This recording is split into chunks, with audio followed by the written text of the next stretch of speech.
Hi guys, I'm Kenya and welcome back to my YouTube channel. So I noticed I got a few new subscribers.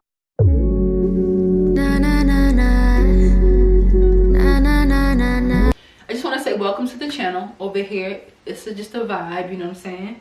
I just like to share my experiences. So if you're interested in my experiences, then you're in the right place. So what have I been doing as far as real estate? So it is the fourth quarter. The fourth quarter is usually the slowest. You know, it's the holidays. People don't like to really move around a lot during the holidays.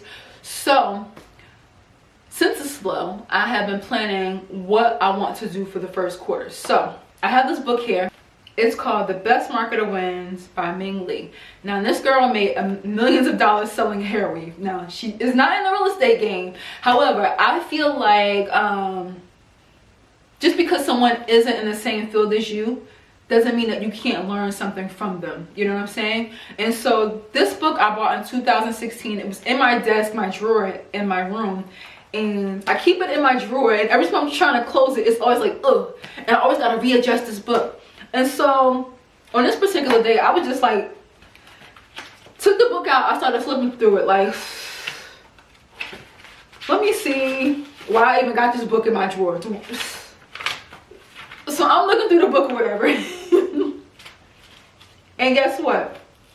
I found this book very useful for how I want to go about planning my first quarter for real estate and as far as my book business too.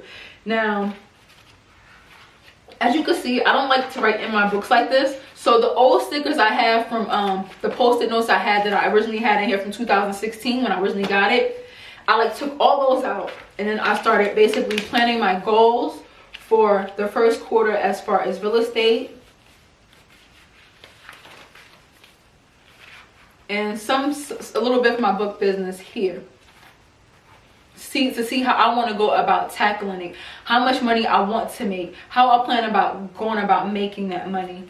And so I sat down, I brainstormed, went through this whole book, sat there with my sticky notes, my pen, and I like cut it in certain areas and put it like in the different spaces. So that's what I've been doing. And I've also been trying to figure out if I want to get back into property management. Because property management, it's a lot. You have to be on 24/7.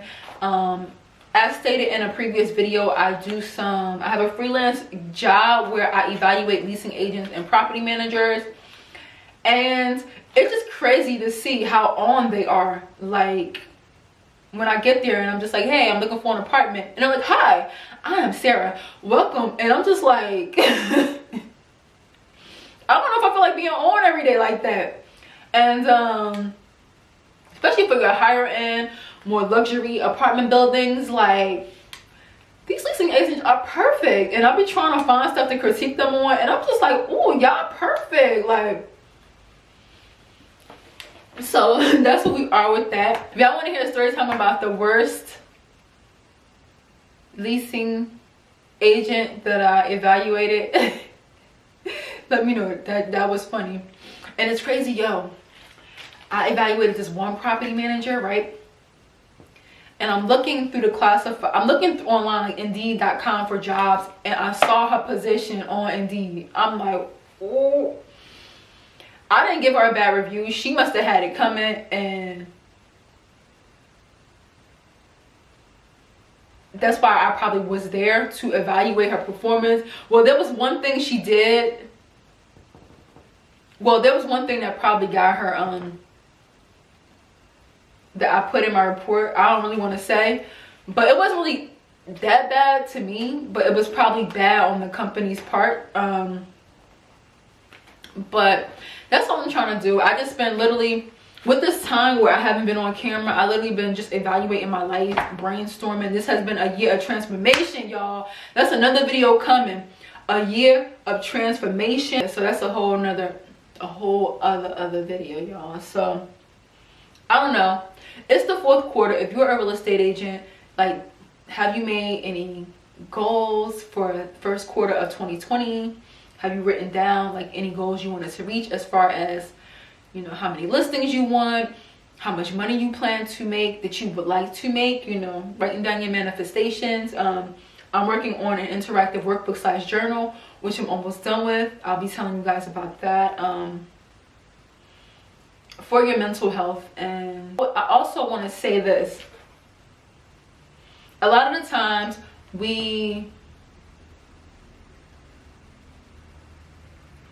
don't want to take advice from people because we feel like, we're above it, or they can't possibly tell us anything we don't already know, or like, what could they possibly tell me? Like, but I've learned over the past couple of years that even if you think that you can't take anything away from something, I always try to listen and hear somebody out, because you might possibly be able to take something away from that situation.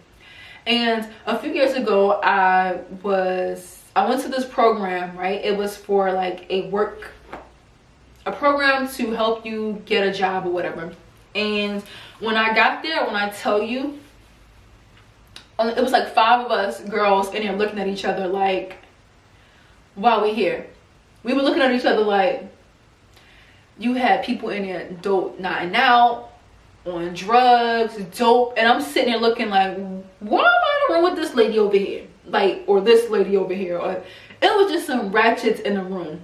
And that was my mindset. And so the person who was running the program told us to bring our resumes to the class the next session, to help us with our resumes. So I'm like, what they gonna do for me? And so I bring my resume over to the class, and literally the man who was in charge of it was like, listen, I want to help you. I know that you're capable. I'm gonna get you a job. Just fix your resume up. And then he brought me to like a different floor, and then I got a job like right away. And he was like, yeah, some of these people in here, don't let that discourage you. You came here you had a goal when you came here, so just focus on what you have to do. And I was like, you know what, you're right. And when I tell you, my resume has been perfect. Every time I get a job interview, the recruiter tells me your resume is perfect every single time. And I put up a video on this channel, basically explaining how to get the perfect resume. It's boring, but it's informative, and I suggest you look at it if you are someone who is looking to get a job, because I literally perfected my resume, and literally I got the job and never came back again.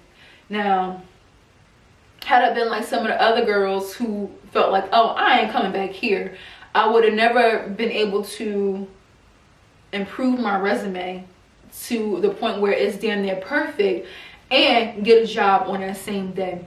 So sometimes we just have to just hear other people out. And like I said, this girl, she made millions of dollars selling hair weave. That ain't got nothing to do with real estate, but guess what? This girl is very focused, very goal oriented, and I was able to really look through this book and plan out my first quarter. She has on this one page, it says, in your fields or projected field, what 5 ways could you exchange or market your brand for free? Okay, Instagram. Oh, that's another thing I wanted to tell you guys. Instagram. I created a totally different Instagram. It's called realtor_Kenya. I want to make it separate. I want it to be, more professional.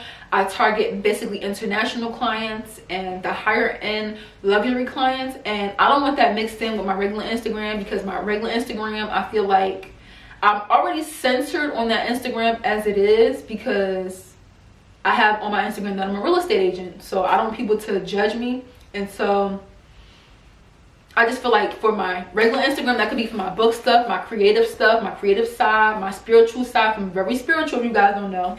Very spiritual.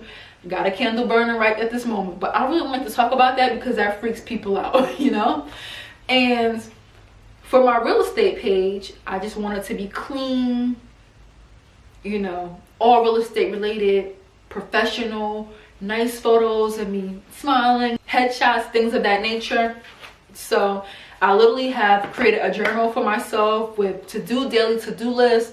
So when I'm writing down, each day when I'm writing down the things I need to do, each day that I get to check off the different tasks that I completed, even though it's a small task, I feel productive. And we do better, and we feel better, and we're more optimistic when we're feeling like we are productive. When we feel like we're just not productive, we contribute nothing to society. That's when we start to lose focus. That's when we start to, get pessimistic or just slack off and not give 100% into what we want to do. So that to-do list definitely has been working for me. So get you a to-do list if you are not feeling productive. And if you put 10 tasks on your list and you get to cross off 5, that's half of the things that you got done that you probably wouldn't have got done hadn't you not wrote it down and held yourself accountable to do it. So hopefully in 2020 we're going to do better. We're going to hold ourselves accountable. We're going to be productive. We're going to make hella bread. We're going to do the damn thing. That's what we're going to do in 2020, okay? But like I said, I want us to start planning out our 2020 now. Get a head start, you know. Don't wait until the new year to jump on it. Don't wait until the new year to jump on, you know, doing things differently. I'm starting now. They might not take effect into 2020, but a girl is starting now. So if you're here to the end, I want to thank you guys for coming to kick it with me today, and I'm gonna see you guys in my next YouTube video. Toodles.